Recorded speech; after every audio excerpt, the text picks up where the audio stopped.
Welcome to episode 59 of Accessible Finance, where we demystify personal financial topics and answer your questions so you leave saying, I get it now. I'm Eric Johns. And I'm Rachel John. Let's dive in. All right. So, Eric, today we are going to discuss the golden years or the broke years, avoiding retirement pitfalls, Sounds fun. right? So, we all dream about the golden years, how great it's going to be in I retirement. don't dream that, but go on. You don't dream about retirement? No. Well, because you love your job. I do think, I think the majority of people, though, very much do because they're ready to just be done I working. also like not being old.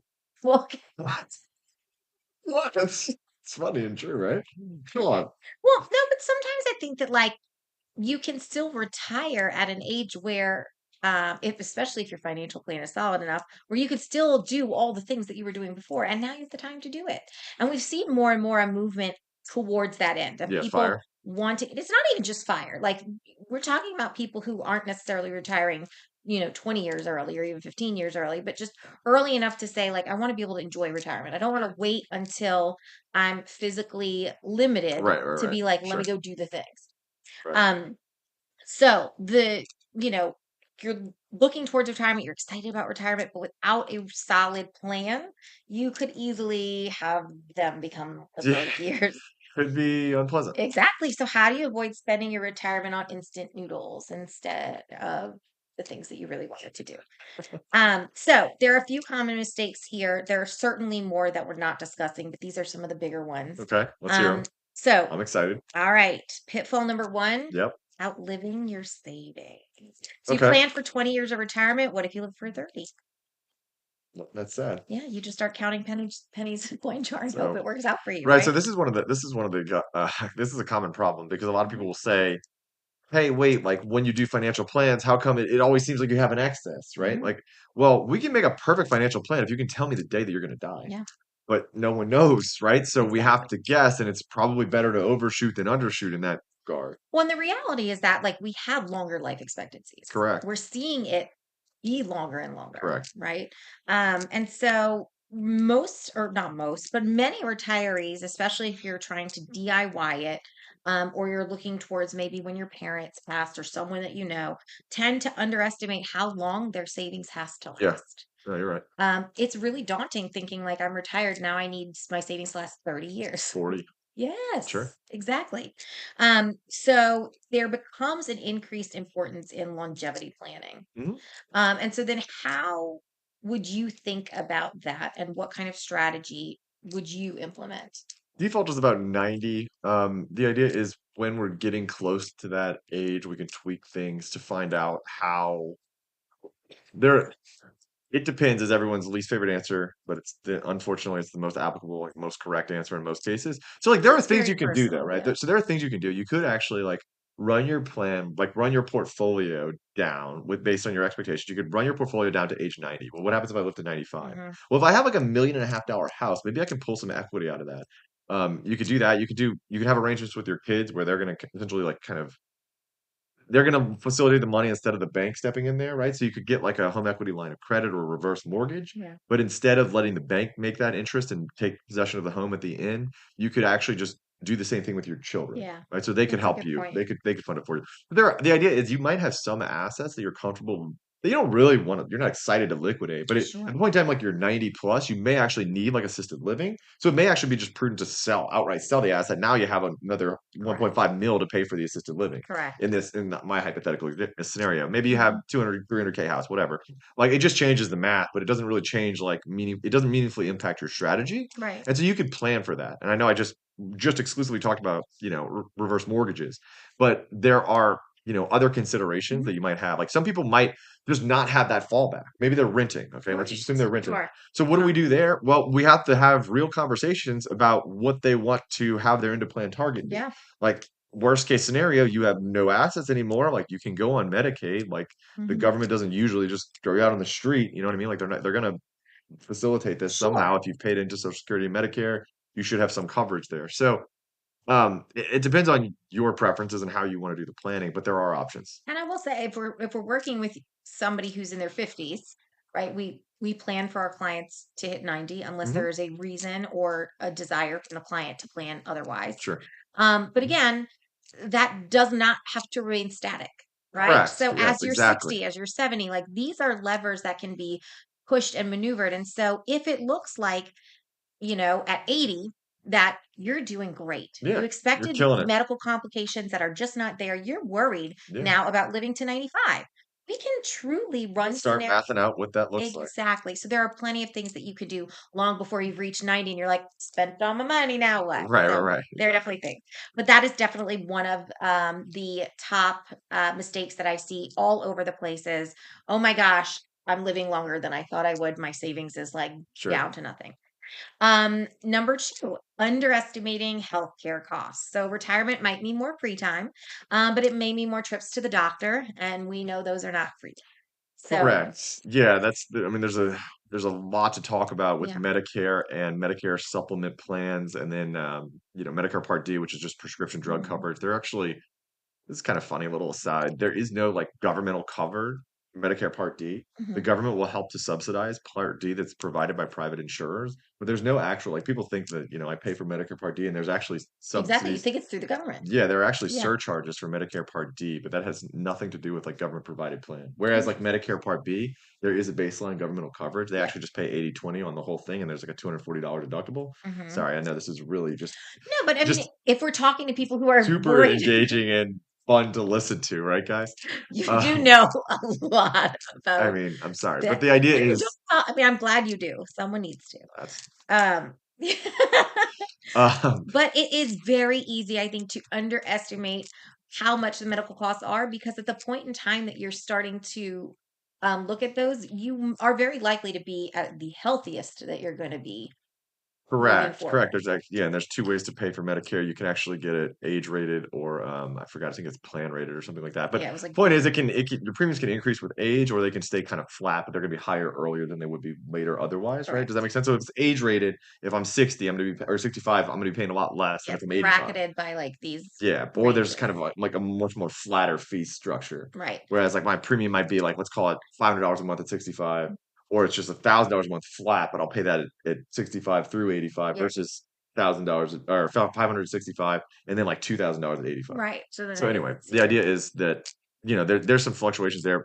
One of my points was going to be that like Medicare coverage, you can quantify reasonably accurately what that's going to cost. And I think there might be a little bit of conflation here between medical coverage and like long-term care or like ADL coverage. I think constantly. Yeah, I do so think when so. we hear about Medicare coverage, it's pretty consistent. We can talk through like Medicare supplementals and ballpark what those even cost.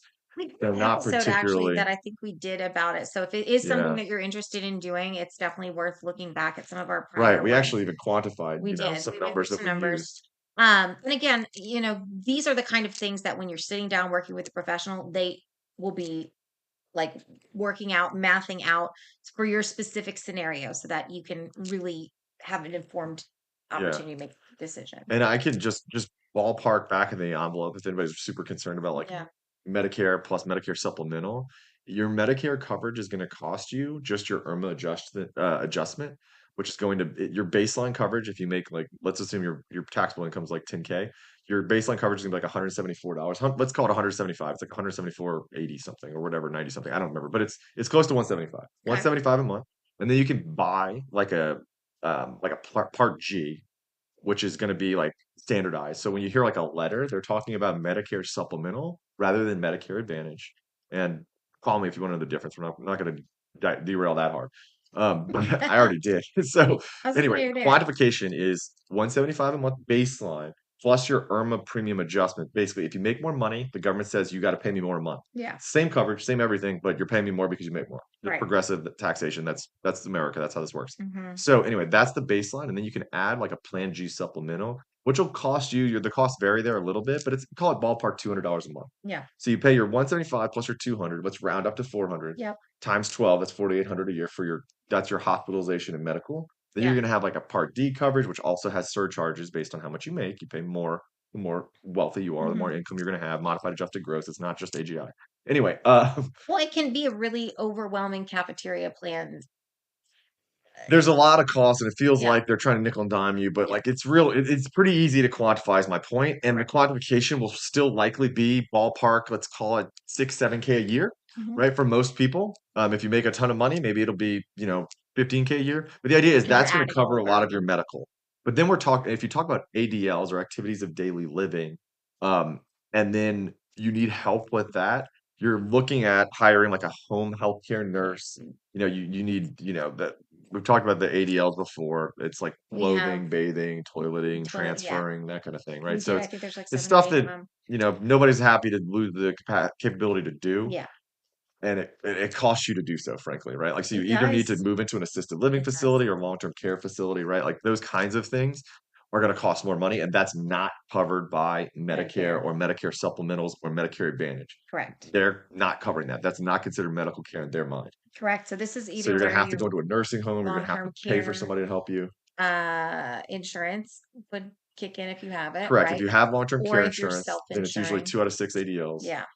Or what is it, major cognitive impairment. Yep. So it's like major cognitive would, yeah, sorry. Anyway, we went granular there. I We do have an apologize. episode again that discusses that specifically, but I, I think it's critical to understand how healthcare costs are assessed because people do tend to, I think, under quantify what those costs are going to be, particularly in the later years.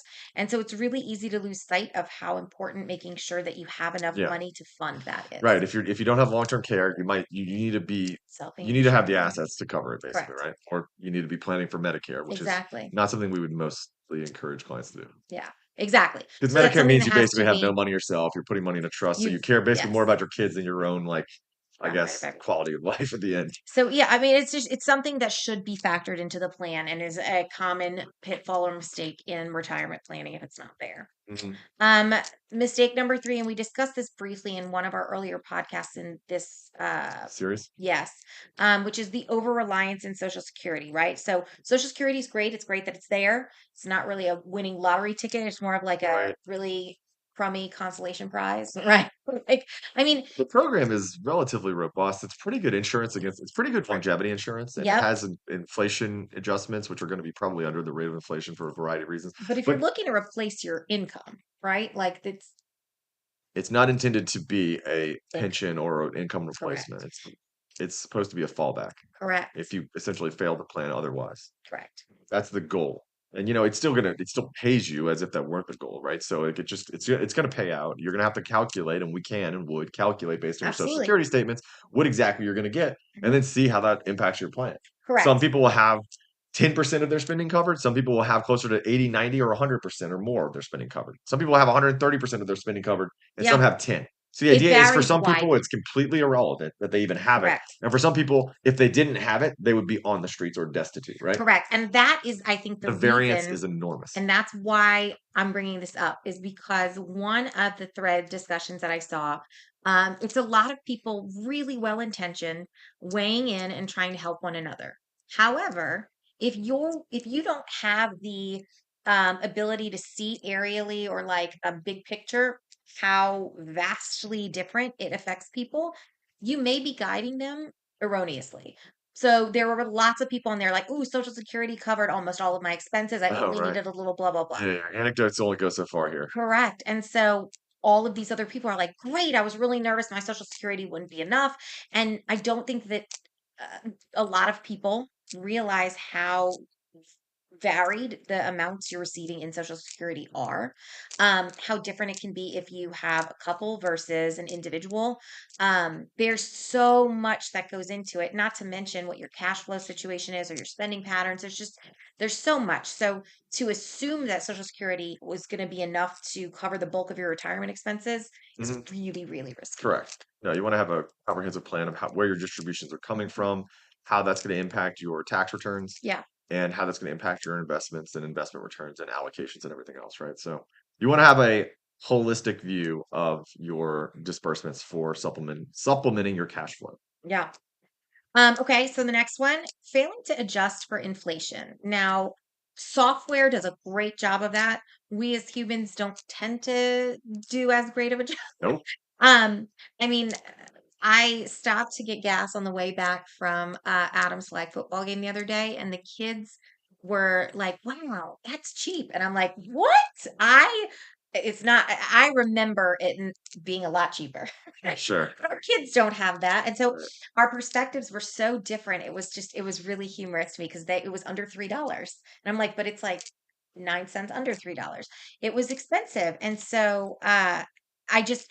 It's very easy for us to have these weird anchoring thoughts Yep. about when it's tied to inflation, Right.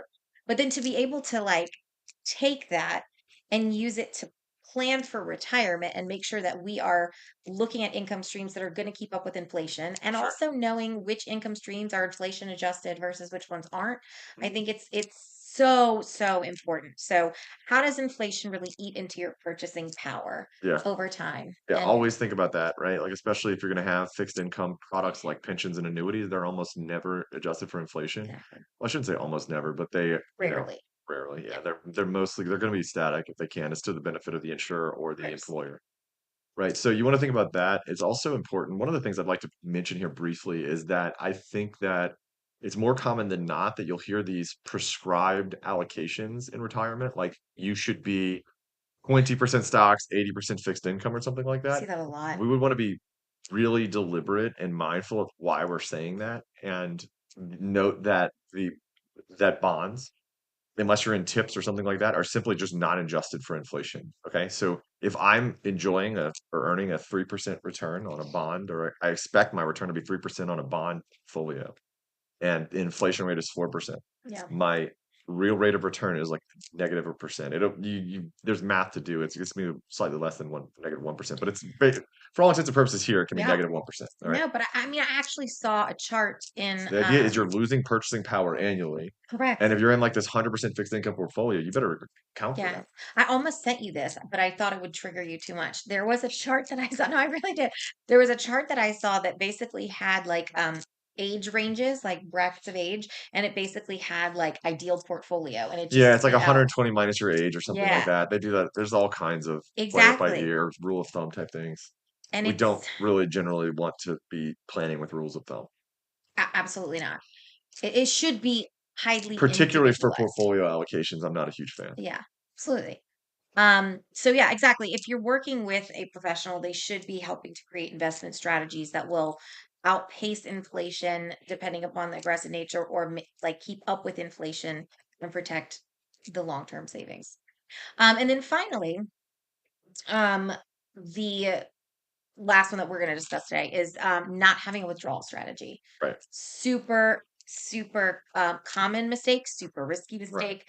Without a plan, you end up just kind of pulling your money out of retirement accounts, like almost as though like you're a kid in a candy store to some extent. You Yes. don't understand the long-term effects of if I'm withdrawing 10,000, like let's say you don't have a plan at all and you're flying blind. Yep. You have no idea what the impact is. Correct. And if you do have a plan, we can truly quantify if you withdraw $10,000 more this year, this is how it affects your entire plan because compound interest is very real. Boy, I want to talk so much about this. I have I so know much to you could do a say. full podcast I about it, but I easily do. could. That's why I put it last, but I want you to be able to expound upon If that. I can remember the 2 points that I want to make.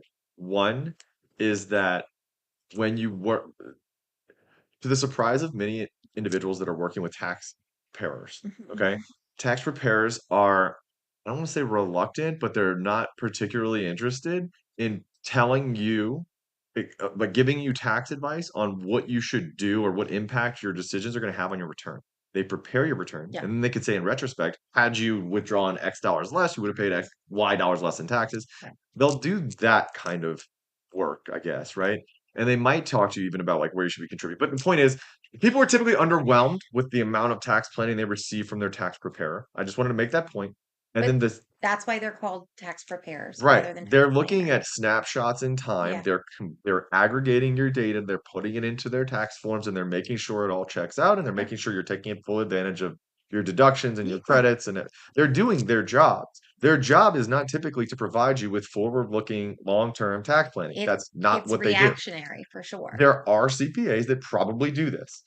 Most that I've encountered don't. Yeah. Just frankly, they just don't. And we show them like you see my we yeah, never mind. I don't want to go too far into that No, rabbit hole. I do. But I think that that's it's just absolutely important to note you may want to take a closer look, all right, or get a second set of eyes or however you want to look at it there. The other thing is we commonly see is people pulling from funds without a clear vision of what impact that has on their tax return in the year or what impact Yeah. it should have. So most people don't really think about, what's my tax bracket this year? Yeah. What's my marginal effective rate this year? What does marginal effective rate even mean, Eric? Why are we talking about this? Why do you always say that? We'll probably have to dedicate a show to it, but if I derail Yeah. now into that, it'll take minimally 10 minutes. So it's not. I'm gonna make a note. Okay, Withdrawal strategy. marginal effective tax rate. But the point that I was going to make though is you might pull from a tax deferred account. What does that mean? That means a 401k Yep. or like a rollover IRA, contributory IRA, even an inherited IRA. Okay, so all of those are tax deferred accounts. They all have the same, like they might have a variety of names with the IRAs other than Roth. Roth is Yeah. different. Roth is tax free. We're not talking about a Roth. Everything else. Um, Tax deferred accounts, so like 401k, right? Traditional IRAs. Okay, Yeah. let's talk about those. When you pull money out, say I have like a car that I need to go buy. I need to go purchase a car. I want to pull 40k out of my account to go buy my car, right? So I pull 40k out, and then I realize, oh wait, now I have a higher tax bill. Mhm. So I need to pull out tax for the tax bill because I just increased my ordinary income by Yep. $40,000. Now I have to pull out more tax to pay the tax on Mhm. that $40,000. Then I'm And taxed then on I'm what I pulled taxed out. on what I pulled out in addition to pay the tax on Yeah. $40,000. So I'm It not realizing snowballs that I'm very snowballing yeah. and really I need to be much more intense. It's very important for retirees, and this is one of the reasons that working with retirees and those approaching retirement is both so interesting. There's so many options, Yeah. and there are I so hate the many. word. I don't want to say pitfalls because I don't like that word. It sounds very, I don't know, it just sounds kind of salesy. Well, But the point is, there are there a lot are. of mistakes that you could make And that are mistakes just that not can't be obvious. undone. Correct. There's no longer recharacterization of raw conversions and things like that. There are a lot of tools that most people aren't aware of. There are seemingly infinite rules surrounding retirement accounts and the There variety of are retirement accounts. There's like 20 different types, yeah. and then there's different regulations for each type, and people Well, don't and know when you can roll them over, I can't roll think them over. I think that the risk of not knowing the information is twofold, right? It's huge So in you retirement. have the danger of doing something you're not supposed to do, Right. but then you have the danger of not doing something that That's is optimal. optimal to do. Absolutely. And so both of those things are things where you can't go back to being like, "Oh, let me do that again Right. from Yeah. last There's no year." do-overs. Correct. There's no And then do-overs. to that end, like in addition to pulling from your tax deferred accounts where you are then having to pay a tax bill and continue to pull more money out, Right.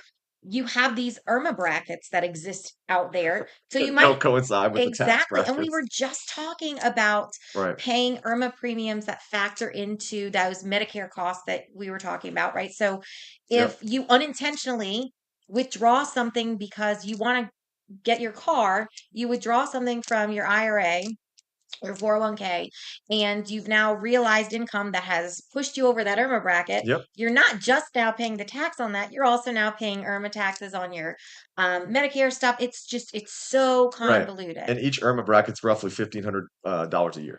Right. So like there's Exactly. like five of them, and each So you one is like a keep $1,500 step up. so it can It's like be 1K, one 1,500. simple decision that seems harmless or Mhm. innocuous ends up having all these ripple effects that you cannot undo Right. or like, you know, And if you're unaware of these kinds of things, like your modified adjusted right. gross incomes going to Yes. impact your IRMA bracket, then what'll happen is they'll start taking it from your Social Security check, and Yeah. you'll have no idea. You're just receiving you just know you were getting like, I don't know, call it like 4K a month Yeah. in Social Security, Now it's and now it's 3. And you're but like, you've been "What budgeting happened?" this. And then you call their Exactly. office, and they're like, "Yeah, your IRMA went up. That's too bad." And they're like, and you're like, "Okay, well, let me change that." They're like, "No." Yeah. Like, you messed up. And And they're like, "I didn't mean to." That's not I a good think answer. that is the scariest thing. And so there's a lot of peace of mind that Right. comes with knowing that somebody is working with various data points and various software and whatever they need to be doing to have a very holistic approach of this decision has this effect in taxes, has this effect in my Medicare premiums, has this effect in my Investments. retirement planning and Yeah. in investments. Yep. There's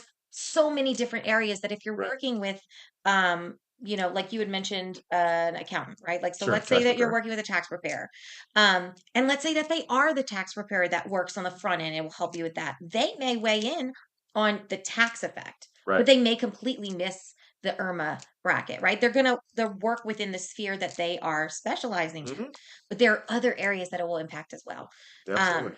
And so it's just I think that when you're starting to look at retirement, all of these different areas kind of converge into this big Absolutely. old Venn And it's a diagram. huge yeah, it's a huge puzzle. It So, is. It is. it can be It's a daunting. puzzle we love. There's a lot of rules. Yeah, I Yeah, I I enjoy we like. yeah, we enjoy it. It's super interesting, it's super engaging. But if And the you're reason it's engaging is nervous because it's more complicated. It's without a typically going doubt. to be the most complex financial and tax related Yeah. time in your life. And so if you are nervous or if you're worried or if you're finding yourself staring down at decision paralysis, Hmm. or if you're concerned for your parents, it's very reasonable to be feeling that way. It's Absolutely. a lot of information. Yes. 100% is. Yeah. All right, guys. If you enjoyed today's episode, please rate, review, or subscribe to support the show. And if you have any topics you would like discussed or financial problems you would like solved, reach out to us at podcast@equilibriumfp.com or visit our website, equilibriumfp.com. Till next time. Thanks, guys.